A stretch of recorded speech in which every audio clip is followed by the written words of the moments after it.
Thad Brown along with Carl Jones, another 8 Sports Extra, talking about day one of the NFL draft. The Bills did not come away with any players, but they did improve a few picks. Didn't add any picks. And, of all the things that we're going to talk about today, this is probably importance level number 3 out of 10. But I think the fact that the Bills improved picks and didn't add picks was the right way to go. But again, that's not the number one priority. The number one priority is A, the Bills didn't get a player, and B, who they helped to get a player on round 1, the Chiefs. What was your initial reaction to Buffalo and Kansas City making a deal in round 1? Y'all serious? Yeah. Like, is this for real? Back to you. Is this really what's going on here? I mean, obviously the optics of it aren't great, especially if it doesn't work out. Obviously the Josh Allen, the Patrick Mahomes trade from a few years back is obviously the first thing that comes to mind. Even the McDuffie trade, I know that wasn't with the Bills, but jumping ahead of them as well to get a player of that caliber, those two things came to my mind, and I'm like, man, I know Brandon Beane is betting that a 165-pound wide receiver won't succeed in the league, because if he does, we're going to be talking about this day, April 25th, 2024, for a very long time. To that point, too, I said before the draft many times, I didn't think Xavier Worthy was worthy of a first-round pick because, look, when you got a guy that's $165, you're spending a major asset on him, and this is a player who's quite likely to not play 17 games a year. Now, that said, Xavier Worthy in Buffalo, even as good as Josh Allen is, feels different than Xavier Worthy in Kansas City because we've seen what it looks like with a really fast guy with Tyreek Hill. So is it still not worthy? I'd probably say yes, but it's more worthy when it's on that team. We've seen the Crystal Light version of it. This is now the Crystal Light version of it, and especially now they have Hollywood Brown as well. So on one side, you have Hollywood Brown, who can fly, Xavier Worthy, who's the fastest guy to ever come through the NFL Combine. 2 guys on the outside, some good possession receivers in the middle with Rashee Rice and Travis Kelce, who's obviously still dominating. Listen, on paper, they got like a little bit of a track team here, so going to make sure the hamstrings are all warmed up when you go into Arrowhead this year. You think about it, with and even if you bring Rashee Rice back, he's probably going to be suspended at some point.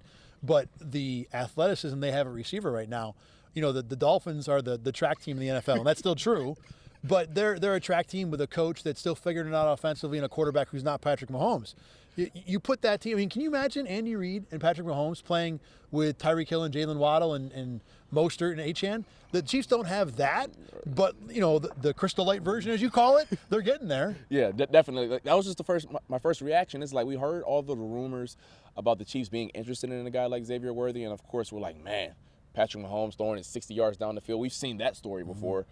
Obviously, I don't think Xavier Worthy is going to be Tyreek Hill, but the, once again, Crystal Light version of him is headed to Arrowhead this upcoming year. I will say that I think this is a really gutsy move by Brandon Beane. And I know people on social media didn't like that term. They called it stupid. And you know what? It might end up stupid. I mean, it might blow up in the Bills' face. But Brandon Beane is not stupid. He knows what the narrative's going to be for this. He knows what people are going to think, and he went out and did it anyway. After round 1, he said, look, this was the best deal for our team. And his take was, if I don't make this trade with the Chiefs, then someone else could have. And look, I get it, but Brandon Beane doesn't know what the Cowboys and what the Ravens and what the San Francisco 49ers behind him are going to do.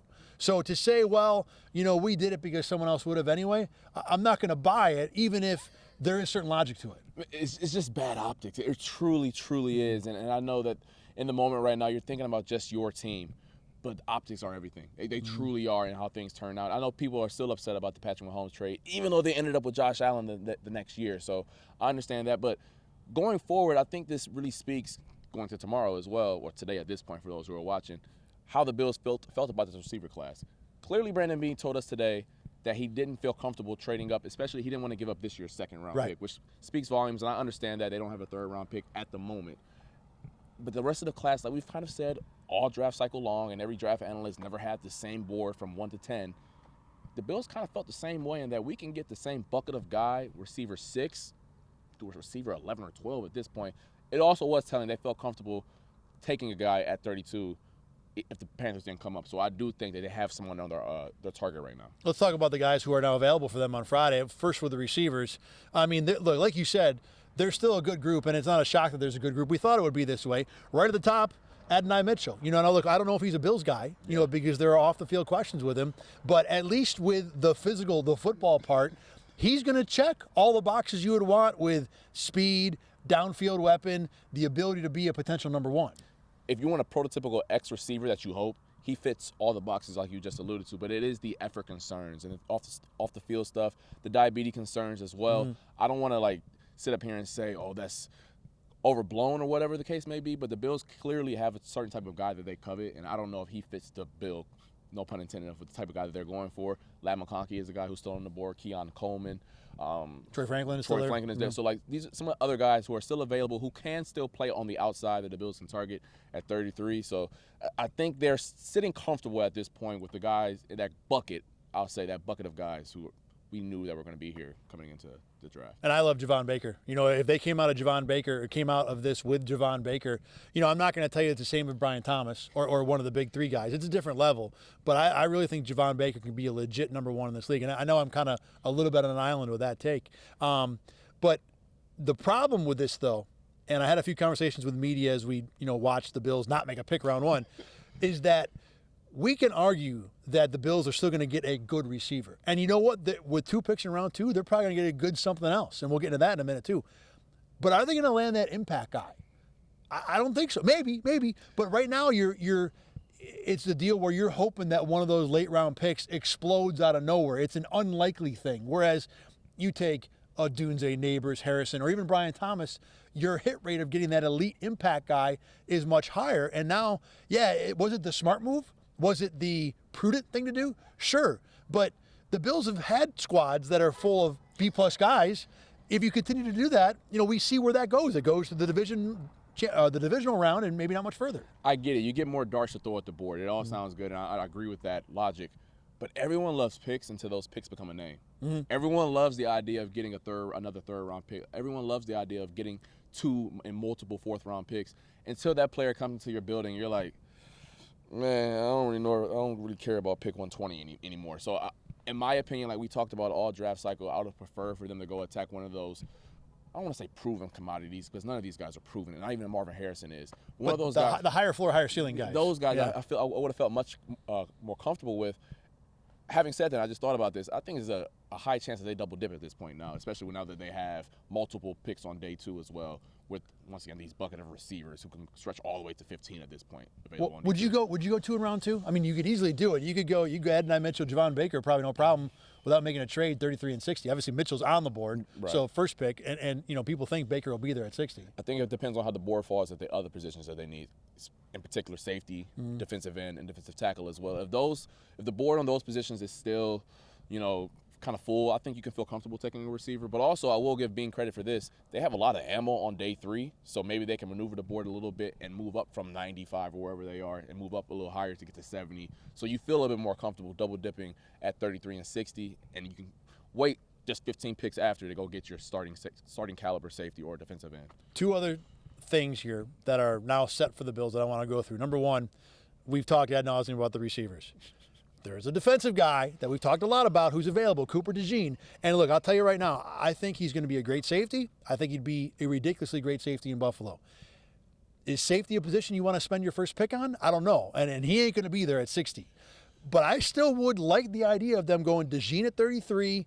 You take whatever receiver you can get. At this point, like we've said, you're out of the big bucket. You know, you're in the second bucket. So take the elite safety, fix that, and then maybe get whatever you get the rest of the second round. I'm so intrigued with the idea of Cooper DeJean still there. We thought he was going to go to the Packers at 25. We're talking about that in the media room, and then he doesn't go, and you're like, uh-oh, is this going to be him at 28? Obviously, the Bills kept trading back, so it never came to fruition. But I really love him as a prospect. I really, really do. He will fit like a glove with what they wanted to do here. So it wouldn't make Bills Mafia happy that they traded back twice for a safety. But, man, I would love it to fit on paper for sure. The other thing to talk about, with the San Francisco 49ers drafting Ricky Pearsall in round 1, they have Deebo Samuel, who has 2 years left on his contract. Brandon Ayuk, we all know there are contract issues. Even Juwan Jennings, by the way, in the last year of his contract. I think the chances of the Niners trading away a receiver are in a 15 out of 10, okay?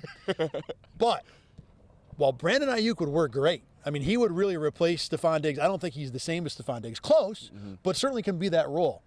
I don't think Deebo Samuel works in Buffalo. They got the other Samuel, Curtis Samuel, who's not as good, but it's the same role. You know, now look, if the Bills find a way to come out of this weekend with Brandon Ayuk on their team, well, then people will forget about the fact they traded with the Chiefs.